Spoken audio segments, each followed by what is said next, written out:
Hey, I've got a little thought I want to share with you. I'm privileged to spend a lot of time in ministry, and I talk to a lot of people. And one thing that I consistently talk about is that God wants our yes. And what I mean by that is God from heaven, He's always calling, right? He's calling His sons and daughters to come back into relationship with Him. But us, we don't always give Him our yes. A lot of times we say no to God, and He calls and He wants us to be with Him. He wants to restore what was lost in the Garden of Eden. But so often we say no and we choose our own way. And so I tell people a lot, you have to give God your yes. Now, it's not really a work and something that you have to try to do. It's just saying, Lord, I give you permission to speak into my life. What are you saying? And I'm going to choose your way and your plans above my own. And there's a story here in the Old Testament that I just wanted to share with you just for a minute. It is the story of Samuel. And Samuel was a young man, and he was living in the temple doing the Lord's work. And there was a priest, his name was Eli, and then there was Samuel. And so one night, Samuel is laying down, going to bed, and it says that the Lord called Samuel. So this voice calls Samuel. And Samuel responds and says, "Here am I. Like, I'm here. What do you want?" But you see, Samuel didn't recognize the voice of the Lord. It says in verse 7, "Now Samuel did not yet know the Lord, neither was the word of the Lord yet revealed unto him." So God was speaking, but he couldn't really recognize it. And so this happens actually 3 times where God calls him. And then Samuel says, "Here I am. Like, what do you want?" You know? And he actually thinks that it's the priest, Eli, that's calling him. And so he actually goes to Eli and says, "What did you want? You know, I said, here I am." Well, Eli says to Samuel, "Go back and lie down. And if you hear this voice again, then you say, 'Speak, Lord, for thy servant heareth.'" See, Eli knew, well, he wasn't calling him. Something else was, someone else. And it was actually God speaking to Samuel. And Samuel just didn't recognize it, right? He didn't know how to hear God's voice.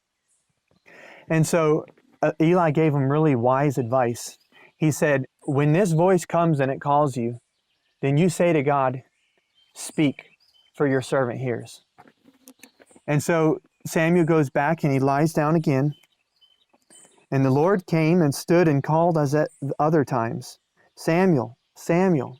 He's calling him by name. Then Samuel answered, "Speak, for thy servant heareth." And then God does speak and gives Samuel a vision and things that are going to happen. And he lays out plans for the future, okay? Now, the point that I was trying to make with that story is that everything hinged on one thing. It hinged on Samuel saying, "Speak to me, God. Like, you've got my yes. I want you to speak into my life." And when Samuel did that, see, God was already calling before Samuel acknowledged and gave permission.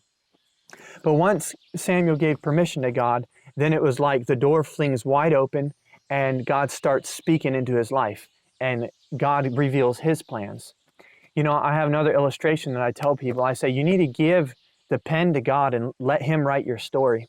And what I mean by that is, this is a picture of our life. We have our pen and we are the masters of our own destiny, or at least that's what we're taught. And we try to write our story. We try to write our life and make our own decisions, decide our future. But the problem is we continually mess it up because we have limited understanding. We can only see on a certain plane. And so we try to write our story and it just never seems to work out well. We can never be free and happy and guilt-free, right? All those things that we want, with whether it's love or joy or peace or these beautiful attributes that we want in our lives, we can't ever do it when we try to write our story. But what we have to do, and what God wants is, he says, give the pen to him and let him begin to write. And so God is calling every person. He's called me. He's calling you. Maybe you've answered, maybe you haven't.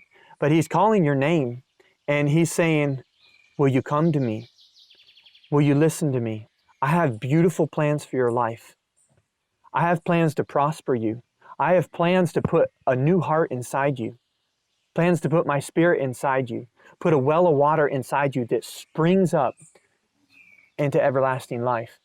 And so I'm challenging you today to take the pen and just say, God, here, you start writing. And God's got the pen then, and he'll start writing if you let him, if you give him permission, just like Samuel gave permission. Okay, I hope that blesses you.